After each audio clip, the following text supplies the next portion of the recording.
صل وسلم على سيدي وحبيبي وطبيبي قلبي وجسدي وروحي.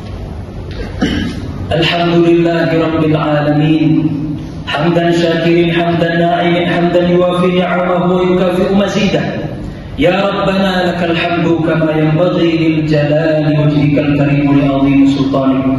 اللهم فصل وسلم على حبيبنا وشفيعنا ومولانا محمد وعلى آله وأصحابه أجمعين. أما بعد، قال الله تعالى في كتابه الكريم: أعوذ بالله من الشيطان الرجيم. بسم الله الرحمن الرحيم. يا أيها الذين آمنوا اتقوا الله حق تقاته ولا تموتن إلا وأنتم مسلمون.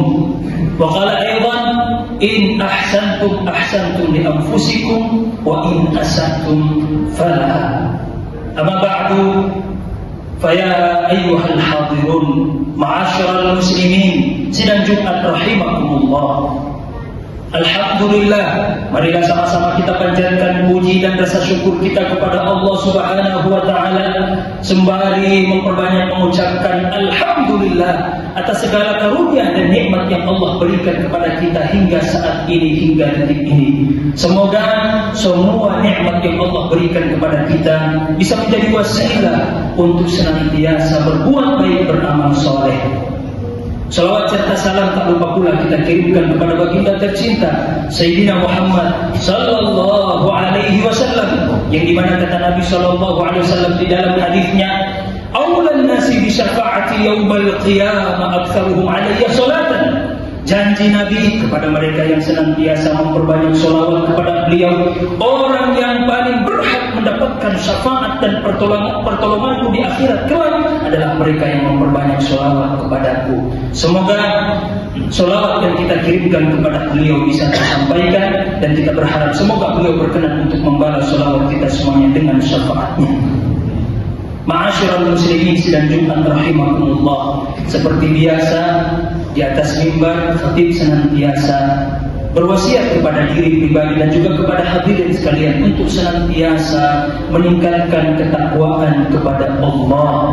Karena satu-satunya bekal kita untuk menghadapi kehidupan yang abadi, kehidupan akhirat hanyalah dengan bekal takwa, sebagaimana perintah Allah di dalam Al-Quran, wa tazawwadu fa inna khairaz zadi taqwa. Dan berbekallah kalian untuk menghadapi kehidupan yang abadi, yaitu sebaik-baik bekal adalah bekal takwa. Ma'asyiral muslimin sidang Jumat rahimakumullah. Suatu ketika Nabi pernah ditanya, "Ya Rasulullah, ayyun nasi khairun?" Wahai Rasulullah, siapakah manusia yang paling baik di sisi Allah? Jawab Nabi, "Khairun nasi man tala umruhu wa hasuna amaluhu, wa syarrun nasi man tala umruhu wa sa'a amaluhu." Kata Nabi, sebaik-baik manusia di sisi Allah Subhanahu wa taala adalah mereka yang dipanjangkan umurnya dan bertambah kebaikannya.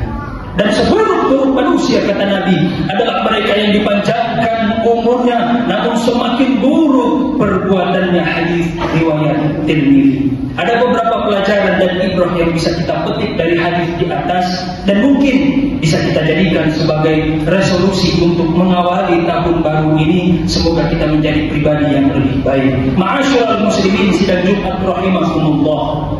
Umur dan kesempatan hidup merupakan nikmat yang sangat spesial yang Allah berikan kepada seorang hamba setelah iman, setelah Islam. Disebutkan oleh baginda Nabi di dalam hadis, "Ni'matani maghbunun fihi katsirun minan nas, as-sihhatu wal faragh." Nikmat yang spesial yang Allah berikan kepada seorang hamba setelah iman dan Islam ada dua, kata Nabi. Yang pertama adalah sehat, yang kedua adalah kesempatan hidup yang banyak dilalaikan oleh kita manusia. Umur panjang serta perbuatan bisa menjadi barometer cinta dan murkanya Allah kepada seorang hamba. Maka Allah ketika sudah mencintai seorang hamba, yang Allah berikan selain nikmat iman, selain nikmat Islam adalah umur panjang beserta taufik berupa kemampuan kita untuk beribadah kepada Allah Subhanahu wa Ta'ala. Makanya Bapak Ibu hadirin sekalian, kita berharap semoga sholat Jumat kita ini menjadi isyarat tanda yang baik dari Allah bahwa kita senantiasa dicintai oleh Allah Subhanahu wa Ta'ala. Hadirin sekalian, kenapa kita harus berbuat baik? Kebaikan yang kita lakukan sejatinya akan kembali kepada kita cepat atau lambat.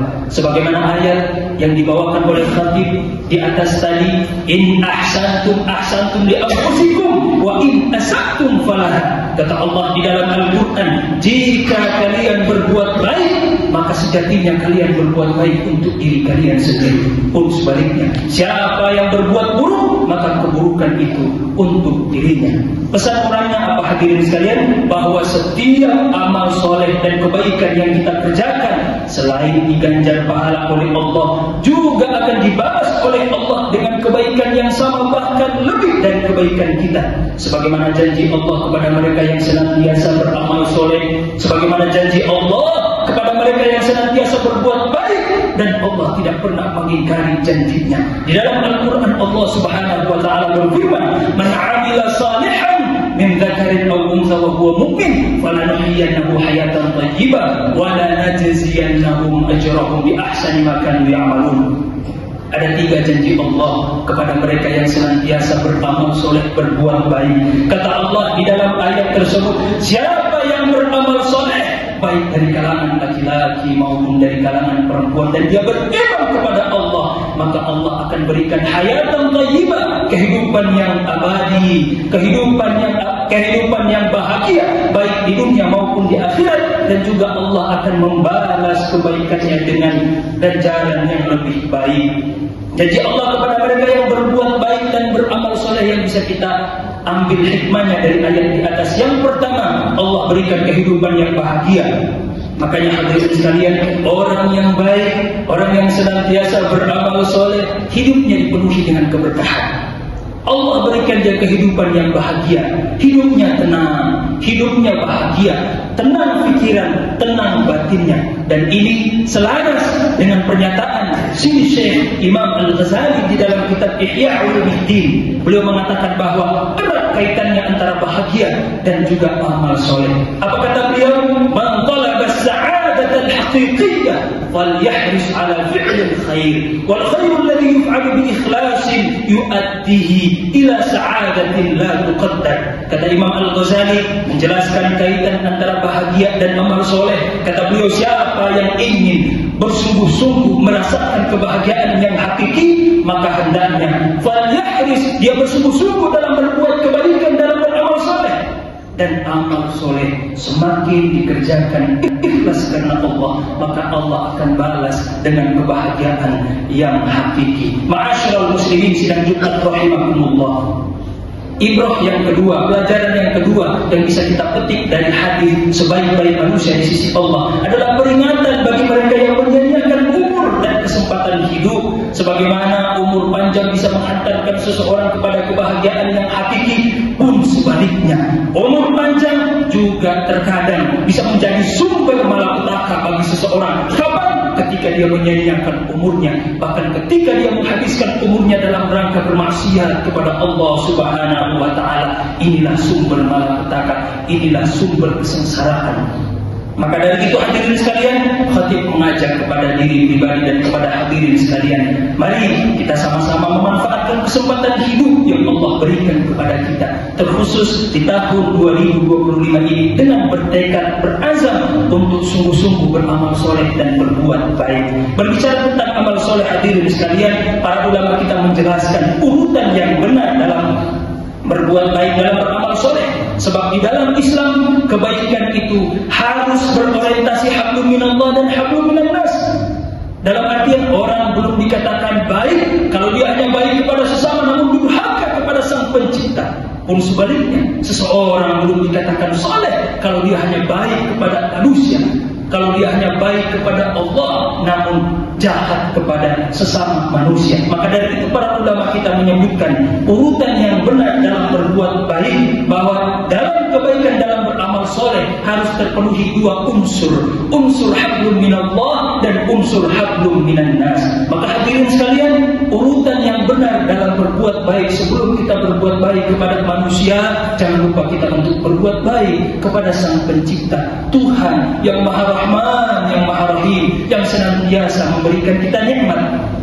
Maka kata para ulama kita, berbuat baik kepada Allah, satu, dengan melaksanakan perintahnya dan berusaha untuk menjauhi larangannya. Dan versi terbaik kebaikan seorang hamba yang bisa dipersembahkan kepada Allah adalah sholat.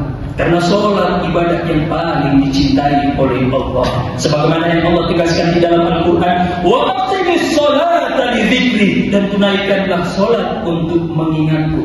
Setelah kita berbuat baik kepada Allah, sebelum kita berbuat baik kepada orang lain, jangan lupa untuk berbuat baik kepada diri sendiri. Hadirin sekalian, bagaimana cara kita berbuat baik kepada diri sendiri? Yang pertama, taati aturan apapun itu, baik aturan sosial maupun aturan agama. Jauhi larangan, tidak mencelakakan diri sendiri. Sebagaimana kata Nabi, la darar wa la dirar, jangan engkau mencelakakan diri orang lain, jangan pula engkau mencelakakan diri sendiri. Tidak merugikan diri sendiri dengan maksiat dan kriminal. Dan yang paling penting, cara kita berbuat baik kepada diri sendiri adalah tidak memperturutkan semua keinginan diri kita. Karena tidak semua keinginan diri itu baik untuk kita. Setelah berbuat baik kepada Allah, setelah berbuat baik kepada diri sendiri, sebelum kita berbuat baik kepada orang lain, jangan lupakan berbuat baik kepada keluarga kita, orang tua kita, istri kita, anak kita, kerabat kita, dan bagi seorang laki-laki. Kata Nabi SAW ketika ditanya, Ya Rasulullah, man ahabbun nasi bihusni sahabati. Ya Rasulullah, siapa orang yang paling berhak mendapatkan kebaikanku? Kata Nabi sebanyak 3 kali, ummuka semua abuka. Ibumu, kemudian baru bapakmu. Bagaimana cara kita berbuat baik kepada keluarga kita? Yang pertama, berlemah lembut dengan keluarga kita, berakhlak mulia, beramar ma'ruf nahi mungkar, saling menasihati dalam kebaikan. Dan yang paling penting, sebagaimana kata Allah di dalam Al-Quran, Ya ayyuhalladzina amanu qu anfusakum wa ahlikum nara. Allah Subhanahu wa ta'ala mengingatkan kita, hei orang-orang yang beriman, jagalah dirimu, keluargamu dari siksa api neraka. Imam Fakhruddin Ar-Razi ketika ditanya terkait tafsir ayat ini, beliau menyebutkan di dalam kitab Mafatihul Ghaib, maksud dari ayat tersebut, alimuhum wa atibuhum, cara kita menjaga keluarga kita dari siksa api neraka. Satu, kata beliau, ajarkan agama, ajarkan akhlakul karimah. Dan yang paling penting, hadirin sekalian, cara kita berbuat baik kepada keluarga kita, terkhusus kepada para lelaki, kepada para suami, adalah tidak menelantarkan anak istri kita. Karena cukup seseorang itu dikatakan berdosa oleh baginda Nabi, kafabil mar'i ithman an yudayya man ya'ur. Sekalipun kebaikan kita banyak, sekalipun ibadah sunnah kita banyak, tapi kata Nabi, seseorang dikatakan pendosa ketika dia menelantarkan anak istrinya. Setelah berbuat baik kepada Allah, kepada diri sendiri, kepada keluarga, baru setelah itu kita berbuat baik kepada sesama. Bagaimana bentuk kebaikan kepada sesama? Yang pertama, tidak membahayakan orang lain, sebagaimana kata Nabi, la darar wa la dirar. Yang kedua, jangan menipu. Siapa yang menipu, kata Nabi, man ghashana falaysa minna. Siapa yang menipu orang lain, maka dia bukan bagian dari umatku. Dan yang ketiga, jangan berkhianat kepada orang lain. Dan seburuk-buruk pengkhianatan adalah mencuri dan korupsi. Suatu ketika Nabi pernah ditanya, Ya Rasulullah, siapa orang yang paling bangkrut? Siapa orang yang merugi? Kata Nabi, al-muflisu min ummati yawmal qiyamah man ya'ti bi sholatin wa siyamin wa zakatin faqad syatama hadha wa qadhafa hadha wa akala mala hadha wa daraba hadha fayuqta min hasanatihim fa in faniyat hasanatuhu ukhidat min khatayahum thumma turihat alaihi fa turiha finnar. Kata Nabi, orang yang paling bangkrut di akhirat dari kalangan umatku adalah mereka yang nanti datang di hadapan Allah di akhirat kelak dengan membawa begitu banyak kebaikan, pahala sholatnya, pahala puasa sunnahnya, pahala zakatnya, bahkan pahala hajinya. Namun sayang, sayang, kata Nabi. Sewaktu dia di dunia, dia sering menyakiti perasaan orang lain, dia sering menyakiti orang lain, menzalimi orang lain, bahkan mengambil harta orang lain dengan cara yang batil, korupsi, mencuri, bahkan naudzubillah membunuh. Maka kata Nabi, orang yang seperti ini semua kebaikannya akan diambil oleh Allah dan akan diberikan kepada orang-orang yang dia zalimi. Dan jika masih tersisa orang-orang yang dia zalimi, maka semua dosa orang-orang yang dia zalimi akan diambil oleh Allah, kemudian dilimpahkan kepadanya. Faturihat finnar, maka dia kemudian dilemparkan ke dalam neraka. Atas apa? Atas dosa yang tidak pernah dia lakukan, tapi dia senantiasa menzalimi orang lain. Ma'asyiral muslimin, sidang Jumat rahimakumullah. Setelah itu, cara berbuat baik kepada sesama adalah bersabar dengan bergaul dengan sesama, membalas kebaikan orang lain, saling memberikan nasihat dalam kebaikan